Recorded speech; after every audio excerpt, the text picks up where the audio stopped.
जोली मोली एक चालाक और शरीर लोमड़ी थी। एक दिन उसने एक मुर्गी चरा ली और भाग खड़ी हुई। वो सबकी नजरों से बचती हुई दौड़ती रही। जब काफी वक्त गुजर गया और रात हो गई तो वो एक छोटी सी झोंपड़ी पर पहुंची और दरवाजा खटखटाया। एक जोड़ा बाहर आया और जोली मोली को देखकर हैरान रह गया। उसने पूछा, मैं जोली मोली लोमड़ी हूँ, क्या मैं रात के लिए तुम्हारी झोंपड़ी में ठहर सकती हूँ? उन्होंने जवाब दिया, माफ करना, हमारे पास कोई अजाफी कमरा नहीं है जहाँ तुम ठहर सको। उसने कहा। मैं बेंच के नीचे सो जाऊंगी। जोड़े ने कहा, ठीक है, अपनी मुर्गी तंदूर के नीचे रख दो और अंदर आ जाओ। जोली मोली अंदर आई, अपनी मुर्गी तंदूर के नीचे रखी और मजे से बीच के नीचे सोने लग गई। आधी रात को जब सब गहरी नींद में थे, जोली मोली चुपके से उठी, अपनी मुर्गी निकाली और उसे कुच्चा खा गई। फिर उसने तमाम बच्चे हुई पर छिपा दिए। अगली सुबह जोली मोली रोने लगी। हाय मेरी बेचारी मुर्गी, ये कहाँ चली गई? मेरी मुर्गी ही मेरी सब कुछ थी। अब तुम्हें बदले में मुझे अपनी बतख देनी होगी। जोड़ा शर्मिंदा हुआ कि उनके घर में जोली मोली की मुर्गी गायब हो गई। उन्होंने कहा, हमें अफसोस है, बराह करम हमारी ये बतख कबूल कर लो।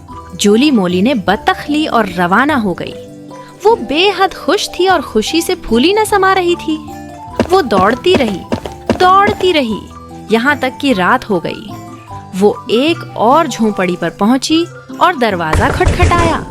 मैं जोली मोली लोमड़ी हूँ, क्या मैं अपनी बतख के साथ तुम्हारी झोंपड़ी में रात गुजार सकती हूँ? जोड़े ने जवाब दिया, माफ करना, हमारे पास कोई इजाफी कमरा नहीं है जहाँ तुम ठहर सको। मैं बिल्कुल भी तुम्हें तंग नहीं करूँगी, मैं सिर्फ बेंच के नीचे सो जाऊंगी। उसने इसरार किया। उन्होंने कहा, ठीक है, आ जाओ और अपनी बतख हमारे हंसों के बाड़े में रख दो। जोली मोली झोंपड़ी में दाखिल हुई, अपनी बतख को हंसों के पास एक नर्म डब्बे में रखा और खुशी से बीच के नीचे लेट गई और गहरी नींद सो गई। आधी रात को जोली मोली की आंख भूख से खुल गई। वो चुपके से बाहर निकली और अपनी ही बतख को दबोच लिया। उसने मजे से उसे खा लिया और बाकी बच्चे पर कुचरे के ढेर में छिपा दिए। फिर वो बैठकर ऊंची आवाज में रोने लगी। हाय मेरी बेचारी बतख, मेरे पास उसके सिवा कुछ नहीं था। किसी ने मेरी प्यारी बतख चुरा ली। लोमड़ी ने आदमी की तरफ देखा और कहा, मेरी बतख तुम्हारे घर से चोरी हुई है, इसलिए अब तुम्हें बदले में मुझे अपना एक हंस देना होगा। आदमी शर्मिंदा हुआ और बोला, चलो एक हंस ले जाओ। जोली मोली ने खुशी से हंस पकड़ा और दौड़ पड़ी। वो दौड़ती रही यहाँ तक कि रात हो गई। इस बार वो एक और झोंपड़ी पर पहुंची। मैं तुम्हारे घर में रात गुजार सकती हूँ? माफ करना, हमारे पास कोई इजाफी कमरा नहीं है। मैं सिर्फ बेंच के नीचे सो जाऊंगी। जोली मोली ने इल्तजा की। औरत ने कहा, ठीक है, मगर अपना हंस बाहर भीड़ों के साथ चरागाह में छोड़ दो। जोली मोली ने अपने हंस को चरागाह में मोहब्बत से भीड़ों के दरमियान छोड़ दिया। फिर वो खुश होकर सो गई।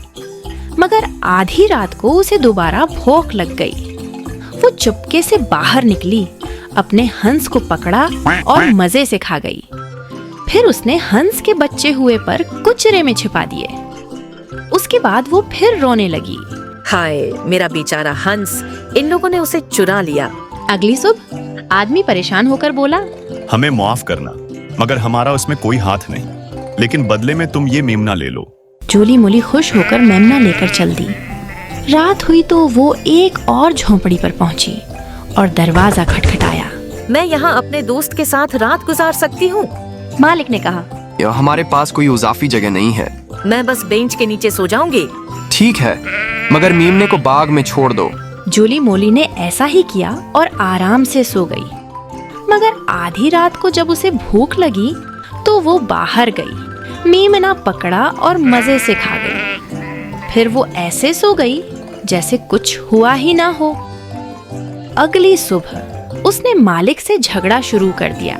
मेरा दोस्त कहाँ है? तुमने मेरा मेमना चरा लिया। बूढ़े आदमी ने आ भरी और कहा, हमें माफ करना, मगर हमने कुछ नहीं चुराया, लेकिन बदले में ये बोरी ले जाओ जिसमें हमारी बहू बंद है। ये हमें बहुत तंग करती है। जोली मोली खुशी से बोरी कंधे पर डालकर दौड़ पड़ी, ये सोचते हुए कि इस बार तो उसे सबसे बड़ा इनाम मिला है। मगर जैसे ही वो भागी, अचानक बोरी से एक खौफनाक और गुस्सीला कत्ता निकला और उसका रास्ता रोक लिया। एक ही झपटे में कत्ते ने जोली मौली को चीर फाड़ कर खा लिया और उसकी चालाकियों का हमेशा के लिए खात्मा हो गया।